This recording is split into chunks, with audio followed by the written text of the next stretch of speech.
فلما دخلوا على يوسف آوى إليه أبويه وقال ادخلوا مصر إن شاء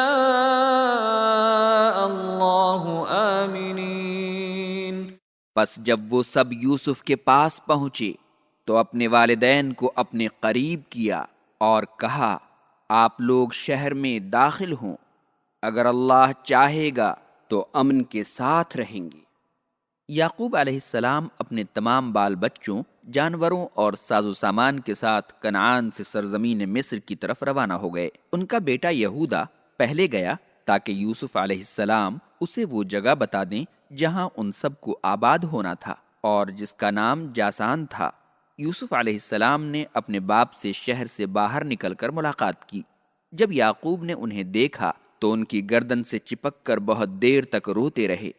یوسف علیہ السلام بھی اپنے باپ اور ماں سے گلے مل مل کر روتے رہے، اور چونکہ انہوں نے شہر سے باہر اپنے والدین، بھائیوں اور دیگر رشتہ داروں کا استقبال کیا تھا، اسی لیے ابتدائی ملاقات کے بعد اپنے ماں باپ کو ان کا مناسب مقام عطا کیا، ان کی خوب دلجوئی کی اور اپنی خاص سواری پر بٹھا کر شہر کی طرف روانہ ہوئے، اور سب رشتہ داروں سے کہا کہ اب آپ لوگ پورے امن و امان کے ساتھ شہر میں داخل ہو جائیں۔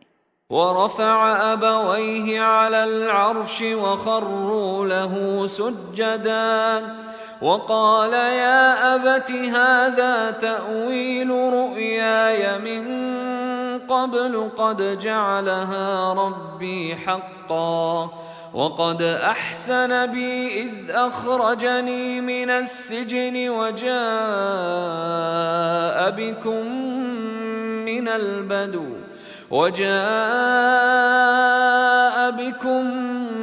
من البدو من بعد أن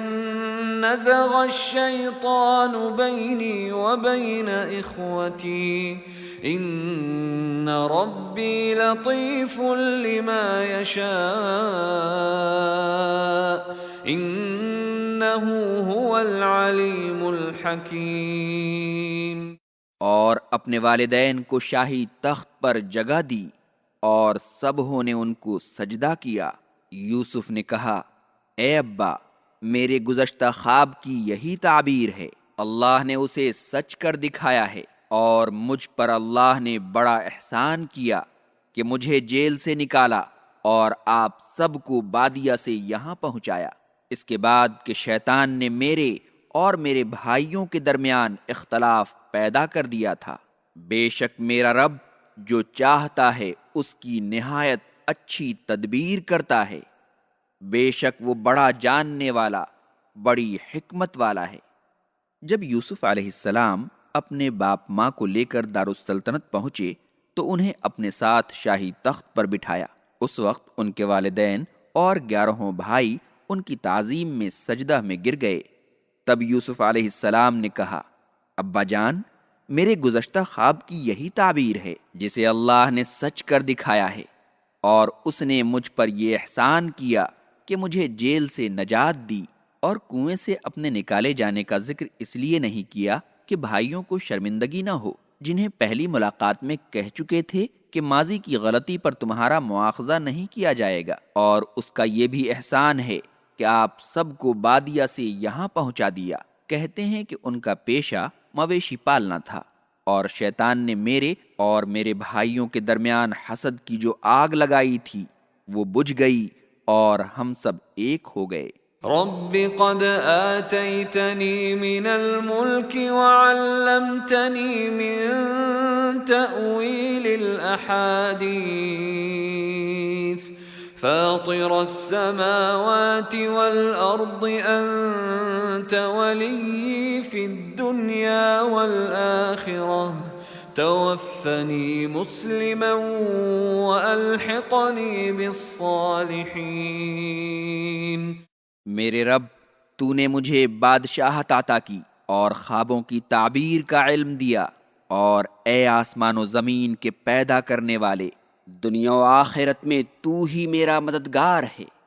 تو مجھے بحیثیت مسلمان دنیا سے اٹھا اور نیک لوگوں سے ملا دے۔ اللہ تعالیٰ نے جب اپنی نعمت یوسف علیہ السلام پر تمام کر دی والدین اور بھائیوں کو ان کے پاس پہنچا دیا اور انہیں علم نبوت، علم تعبیر رویا اور مصر کی عظیم بادشاہت سے نوازا،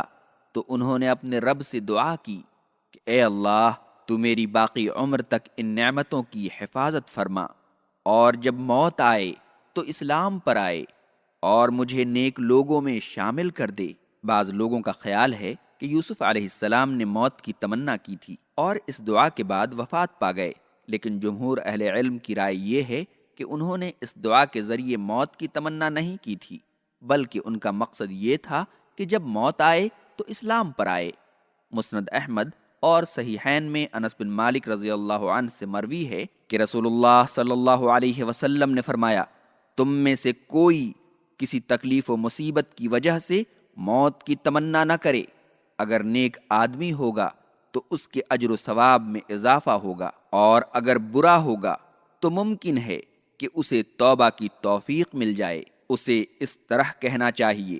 کہ اے اللہ، جب تک میری زندگی میرے لیے بہتر ہے مجھے زندہ رکھ۔ ایک دوسری روایت میں ہے کہ اگر موت میرے لیے بہتر ہے تو مجھے موت دے دے۔ یعقوب علیہ السلام جب مصر پہنچے تو ان کی عمر 130 سال تھی۔ یوسف علیہ السلام نے انہیں اور ان کے بیٹوں کو شاہ مصر سے ملایا۔ اس نے ان کی خوب تکریم کی اور عین شمس کا علاقہ جو سب سے زیادہ زرخیز مانا جاتا ہے ان کے نام لکھ دیا۔ مصر میں اقامت پذیر ہونے کے بعد 17 سال زندہ رہے، اور جب وفات پائی تو ان کی وصیت کے مطابق ان کے بیٹوں نے ان کی لاش پر مومیاں مل کر محفوظ کر لیا اور کنعان لے جا کر اس جگہ دفن کیا جو الخلیل کے نام سے جانا جاتا ہے، اور جہاں پہلے سے ابراہیم، سارہ، اسحاق ان کی بیوی اور یعقوب کی بیوی مدفون تھیں۔ یوسف علیہ السلام اس کے بعد طویل مدت تک زندہ رہے، دعوت اللہ اور امور سلطنت کی ذمہ داریوں کے ساتھ اپنے خاندان والوں کی دیکھ بھال کرتے رہے۔